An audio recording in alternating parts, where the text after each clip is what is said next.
Brazilian fans downbeat ahead of World Cup Rio de Janeiro. 3 weeks to World Cup kickoff and the Brazilians fans are downbeat and underperforming. Their team may be hot, steamrolling Latin American rivals in the qualifiers and gunning for a record 6th world title in Russia.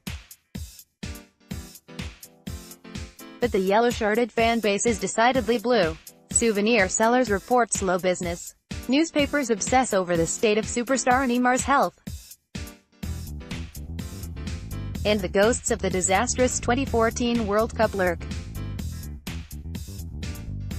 According to an opinion poll by the Piranha Institute, Brazilians are bullish about the actual football, which starts mid-June.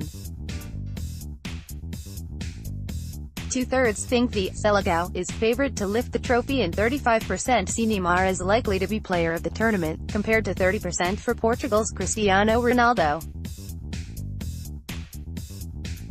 The problem, pollsters say, is not many Brazilians care.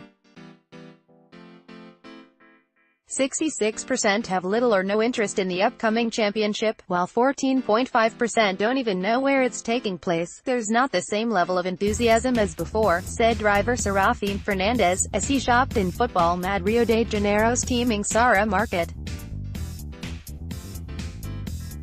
Fernandes, 62, blamed the economy for the lack of passion. Only now edging from a record-deep 2-year recession, made worse by a corruption scandal tearing through the political elite. People are really suffering, he said. 4 years ago, when Brazil hosted the World Cup, wall paintings and streets emblazoned in yellow and green sprouted around the nation well over a month before anyone touched the ball. The enthusiasm was linked, in part to the fact that the tournament was on home soil. But street painting, flag hanging and murals are an old tradition, and the decorations' absence so far this year is glaring. In Rio de Janeiro, there's even a threat to the staging of the 40-year-old World Cup street party known as Alzarão. The biggest fan festival in the city is usually set up far in advance, attracting tens of thousands of people.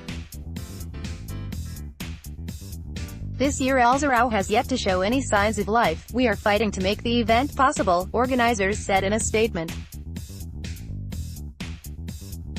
At one of the many Rio de Janeiro stores selling Brazilian football kits, shopkeeper Paulo Santos Silva said he was being prudent about buying stock ahead of the tournament. Before, you could order 5,000 shirts, knowing they'd sell.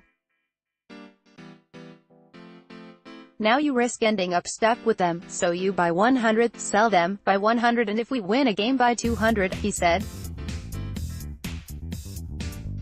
Silva, 60, says the economic slowdown isn't all that spooking him.